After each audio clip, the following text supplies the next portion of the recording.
అప్పుల బాధలు వెంటాడుతున్నాయా? అయితే 6 JVR వారి జాతిరత్నాలు ధరించండి.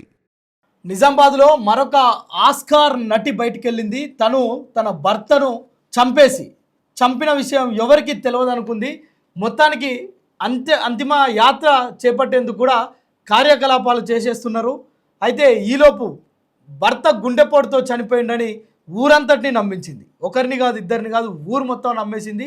ఆ కార్యకలాపాలు చేస్తున్న క్రమంలో తన ఒంటిపై ఉన్న గాయాలు ఏదైతే మెడ చుట్టూ ఏదో ఒక తాడు లాంటి అచ్చులు కనిపించడంతో అనుమానం వచ్చి పోలీసులకు చెప్పడంతో విషయం అంతా బయటకు వచ్చింది. ఆ విషయం బయటకు వచ్చిన తర్వాత కూడా ఆస్కార్ లెవెల్లో నటన చేస్తూ తన ఇద్దరు బిడ్డల్ని చంకలో పెట్టుకొని చాలా అద్భుతంగా యాక్టింగ్ చేసింది. కానీ తన యాక్టింగ్ ఎంతసేపు నడవలే, కొద్ది నిమిషాలకు మాత్రమే పరిమితమైంది. వెంటనే పోలీసులు అదుపులోకి తీసుకున్నారు. ఈ ఘటన నిజామాబాద్ జిల్లా పరిధిలోని ఎడపల్లి మండలంలో చోటు చేసుకుంది. అంబం గ్రామంలో ఈ యొక్క దారుణమైన ఘటన చోటు చేసుకుంది. మనం నిన్న మొన్న చూసినాం. పూణే ప్రాంతంలోని ఆ కేతన్ అగర్వాల్ కేసుని ఇంకా మర్చిపోకముందే, నిన్న మొన్న జరిగిన మహబూబ్ నగర్ కేసు మర్చిపోకముందే నిజామాబాద్లో మరొక మహిళ తన భర్త కేవలం అక్రమ సంబంధం కారణంగా తన భర్తను ఉరేసి చంపి సాధారణంగా తన హెల్త్ బాగాలేక గుండెపోటుతో మృతి చెందిందని ఊరంతటిని నమ్మించింది. కానీ డ్రెస్ విప్పి స్నానం చేపిస్తున్న క్రమంలో అక్కడ గ్రామస్తులు గమనించారు మెడపైన ఆ యొక్క తాడు లాంటి కాట్లు. సో ఇంట్లోనే తన ప్రియుడితో కలిసి తన భర్తను హతమార్చింది అనేది ఒక అనుమానం వచ్చింది గ్రామస్తులకు. అంతకు ముందే గ్రామంలో ఒక వ్యక్తి వాళ్ళ ఇంటికి వచ్చేవాడని స్థానికులు గుర్తుపట్టడమే కాకుండా సో ఆ విషయంపైనే అనుమానం వ్యక్తం చేసి పోలీసులకు చెప్పారు. ఇది ఏదైతే అంబం గ్రామంలో మహిపాల్ అనే వ్యక్తి 29 సంవత్సరాల యువకుడు, తనకిద్దరు పిల్లలు ఉన్నారు, 10 ఏళ్ల బాబు, మరొక చిన్న పాప ఉంది. వారితో పాటు స్వరూప వాళ్ళ భార్య. తను వ్యవసాయ పనులు చేసుకుంటూ జీవనం సాగిస్తున్నాడు. ఊర్లోనే ఒక ఇల్లు కట్టుకున్నారు. ఎలాంటి పంచాయతీలు లేవు, హాయిగా జీవనం సాగిస్తున్నాడు. ఎలాంటి అలవాట్లు లేవు, ఊర్లో ఎవరితో గొడవ కూడా లేదు. కనీసం చిన్న పిల్లల్ని కూడా పల్లెత్తి మాట అనేటోడు కాదట ఊరోళ్ళందరూ చెప్తున్నారు. ఆ విజువల్స్లో చూస్తే మీకు అర్థమవుతుంది. మహిపాల్ రోజు ఉదయం లేచి వ్యవసాయ పనులు చేసుకోవటం, వ్యవసాయ పనులు లేకపోతే తను స్థానికంగా ఉన్న కూలి పనులకు వెళ్తూ ఆ కుటుంబాన్ని జీవనం సాగిస్తున్నాడు. సో కానీ తన భార్య ఇంట్లో ఉండి బీడీలు కట్టేది. సో ఈ క్రమంలో ఒక వ్యక్తితో అక్రమ పరిచయం ఏర్పడింది. ఆ పరిచయం కాస్త అక్రమ సంబంధానికి దారితీసింది. ఆ అక్రమ సంబంధం సక్రమంగా ఉన్న భర్తను లేపేసేందుకు కుట్ర చేసింది. ఈరోజు ఆ భర్తను చంపడమే కాకుండా ఒక అద్భుతమైన నటన చేసే ప్రయత్నం చేసింది. ఆ నటనలో భాగంగా పోలీసులు తనను పట్టుకున్నారు. ఎట్టకేలకు భార్య స్వరూపం పోలీసులు తమదైన శైలిలో ప్రశ్నించడంతో నేను నిజంగా అంటే ఈ కేసులో ఈ యొక్క మహిపాల్ అంత్యక్రియలు ఇంకొక అరగంట గంట అయితే ప్రారంభమయ్యాయి.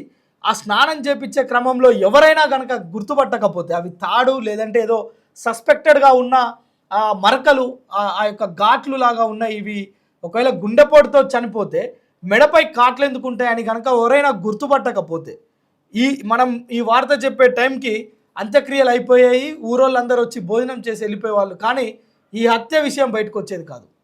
కానీ చేసిన పాపం పట్టించక తప్పదు, ఖచ్చితంగా ఊచల పాలు చేయక తప్పదు. ఈ కేసులో మనం అదే చూస్తున్నాం. అప్పటికే పాపం చాలా న్యాచురల్గా ఏడుస్తూ తన భర్త అంటే ఎంతో ప్రేమగా తను అందరిలో ఏడుస్తున్న విజువల్స్ కూడా మనం చూపిస్తాం. ఆ విజువల్స్ కూడా చూస్తే అర్థమైంది ఎంత న్యాచురల్గా ఏడుస్తుందో తను. తన భర్త అంటే ఎంతో ప్రేమ ఉన్నట్టు, తనే వాళ్ళను కుటుంబాన్ని సాకుతున్నట్లు, సాకడం వల్ల తన పైన చాలా ప్రేమ అభిమానం ఉన్నట్లు, తన పిల్లల్ని కూడా బయట చదివిస్తున్నట్లు ఇవన్నీ తను చెప్పే మాటలు వింటుంటే అయ్యో పాపం అనిపిస్తుంది. కానీ అసలు సూత్రధారి పాత్రధారి తానే. తనకు సహకరించిన ప్రియుడు ఎవరో ఇంకా పోలీసులు వివరాలు వెల్లడించలేదు. మొత్తానికైతే ఇద్దరు కలిసి ఇద్దరిని పోలీసులు అదుపులోకి తీసుకున్నారు. వాళ్ళని విచారణ చేపడుతున్నారు. ఈరోజు సాయంత్రం హార్డ్లీ నిన్న నైట్ చంపిరు, రాత్రి చంపిరు. ఈరోజు సాయంత్రానికి ఇంకొక 1-2 గంటల్లో పోలీసులు దీనికి సంబంధించిన వివరాలు మొత్తం కూడా చెప్తారు. ఎవరు ఆ ప్రియుడు, ఎంతకాలం నుంచి పరిచయం ఉంది, ఎంతకాలం నుంచి తనని చంపేందుకు స్కెచ్ చేసింది స్వరూప, ఈ విషయాలన్నీ కూడా చెప్తారు.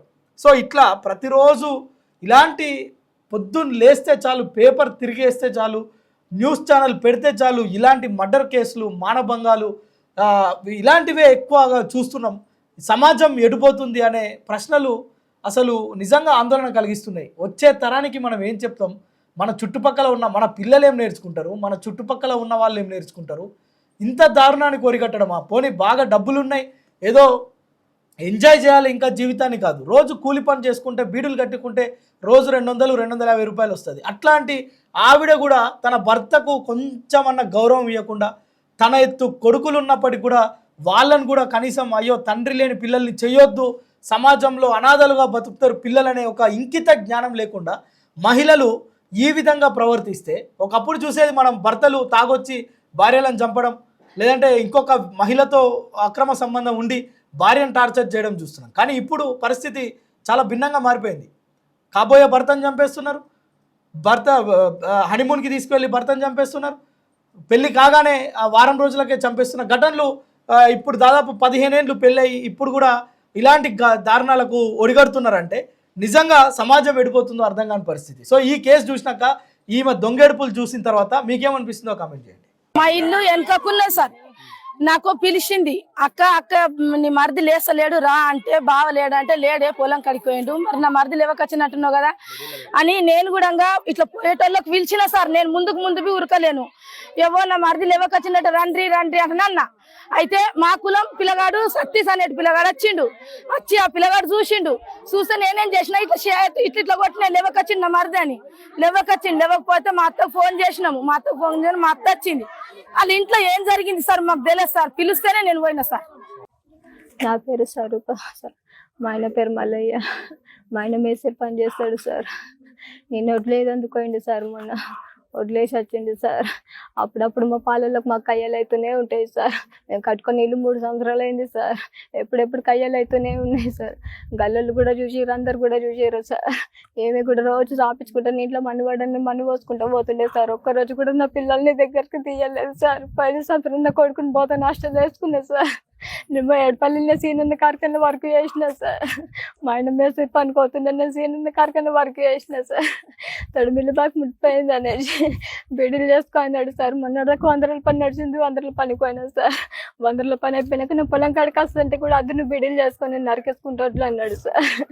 అయితే ఓ పాలల్లో ఒడ్లు జరిగిండ్రు అన్నాడు సార్ నిన్న వీడియో కాల్ చేసి. అయితే ఒడ్లు జరిగితే రేపు నాటు పడుకొని దాన్ని పెద్ద మనుషులను పిలిపించి మాట్లాడతామన్నాడు సార్. నువ్వు నాకేది కూడా నాకు చెప్పావు అన్నాడు. నువ్వు గొడవ చేస్తా అంటే కూడా అద్దంటావు నాకు అన్నాడు. నీ ఇష్టం ఉన్నది చేసుకో అన్నాడు. నీ ఇష్టం ఉన్నది చేసుకో అంటే రేపైతే నాటు పడిపోయి 2 పెద్ద మనుషులను దొరికొచ్చి అడిగిద్దాం అన్నాడు సార్. అంతే సార్. అంతే సార్ రాత్రి బోర్డులు ఎక్కించిండు సార్. చికెన్ తీసుకొచ్చుకో అన్నా సార్.